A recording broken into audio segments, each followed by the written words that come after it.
10월 9일 금요일 가정예배를 하나님 앞에 올려드리도록 하겠습니다. 다 같이 사도신경으로 신앙을 고백하도록 하겠습니다. 나는 전능하신 아버지 하나님, 천지의 창조주를 믿습니다. 나는 그의 유일하신 아들 우리 주 예수 그리스도를 믿습니다.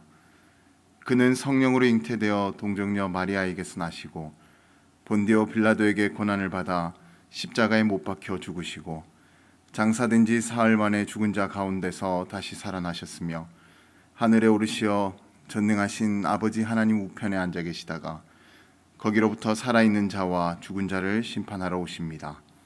나는 성령을 믿으며 거룩한 공교회와 성도의 교제와 죄를 용서받는 것과 몸의 부활과 영생을 믿습니다. 아멘. 다 같이 복음성가 예수 열방의 소망을 부르도록 하겠습니다.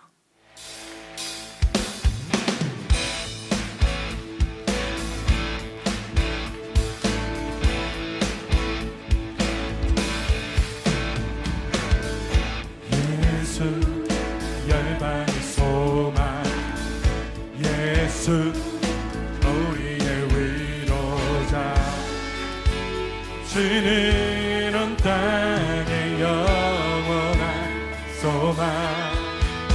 예수 어둠 속에 예수 변함없는 진리, 주는 온 땅의 빛이 되시네. 우리 위해 죽으시고 다시 사신 생명의 주, 주님만이 소망이요 변함없는 반석이라, 주님만이 온 세상을 비추시네. 또 죽음에서 부활하신 우리 구주 평강의 왕, 주를 믿는 모든 자의 소망 되신 주를 믿네. 아멘.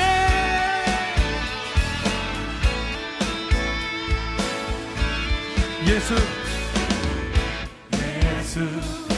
열방의 소망, 예수 우리의 위로자,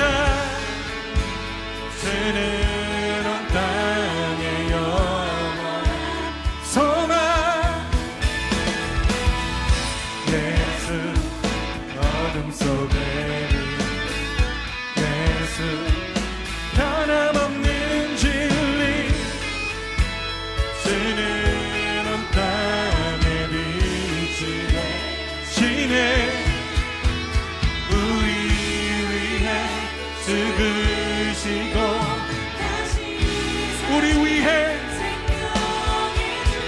우리 위해 죽으시고 다시 사신 생명의 주,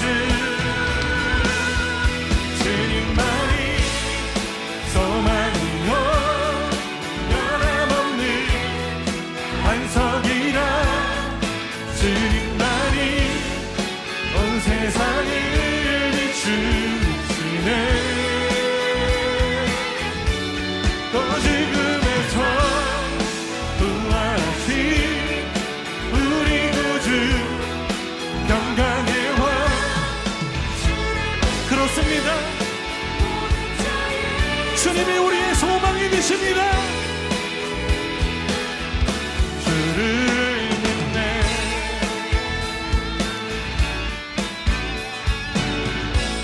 우리 믿음으로 고백하며 나갑시다. 우리 위해 죽으시고 다시 사신 생명, 우리 위해 죽으시고 다시 사신 생명의 주,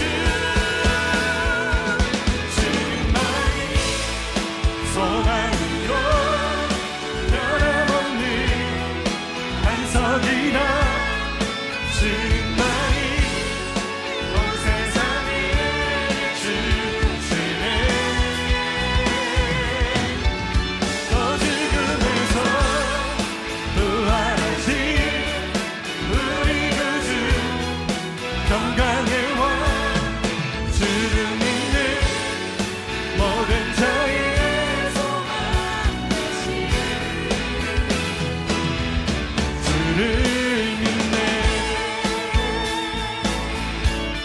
하나님께서 우리 가정에게 허락하신 말씀은 고린도후서 11장 2절에서 3절입니다. 내가 하나님의 열심으로 너희를 위하여 열심을 내노니 내가 너희를 정결한 처녀로 한 남편인 그리스도께 드리려고 중매함이로다. 그러나 나는 뱀이 그 관계로 하와를 미혹한 것 같이 너희 마음이 그리스도를 향하는 진실함과 깨끗함에서 떠나 부패할까 두려워하노라. 중매를 주선하는 분들이 흔히 하는 말들 중에 중매를 잘하면 술이 서말이요, 중매를 잘 못하면 뺨이 석대다라는 말이 있습니다. 그만큼 중매가 어렵다는 뜻에서 사용하는 말일 텐데요. 그렇다면 중매는 왜 어려운 것일까요? 그것은 중매를 해준 남자와 여자가 오래오래 행복하게 살면 문제가 되지 않지만 만약에라도 중간에 헤어지게 되면 그 원망이 결국 중매쟁이에게 돌아오기 때문에 이 중매라는 것은 어려운 일이라는 거예요. 그리고 이런 부담이 있기 때문에 누구라도 선뜻 중매를 하고자 나서기가 힘든 것입니다. 그런데 오늘 본문 2절의 말씀을 보게 되면 바울이 신랑인 예수 그리스도와 그리고 신부인 고린도 교회의 중매자로 본인이 나섰고 또 그 일이 성사될 수 있도록 하기 위해서 하나님의 열심으로 최선을 다하고 있다라고 말씀하고 있는 것을 볼 수가 있습니다.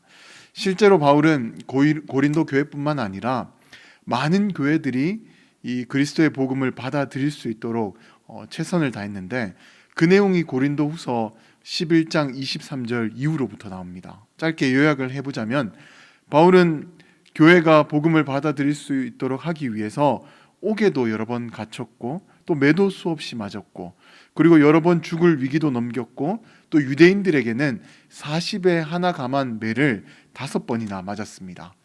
그리고 흩어진 교회들을 만나기 위해서는 필연적으로 이 먼 길을 떠나야만 했는데 그러면서 그는 강풍을 만나 배가 파손되는 위험을 당하기도 했고 그리고 길에서 숨어서 물건과 생명을 도둑질하는 이 강도들을 만나기도 했습니다. 뿐만 아니라 어떤 때에는 동족인 유대인들이 그 현장까지 쫓아와서 자신의 사역을 해방 놓기도 했으며 또 어떤 때는 살인을 예고하는 그런 위험을 당하기도 했습니다.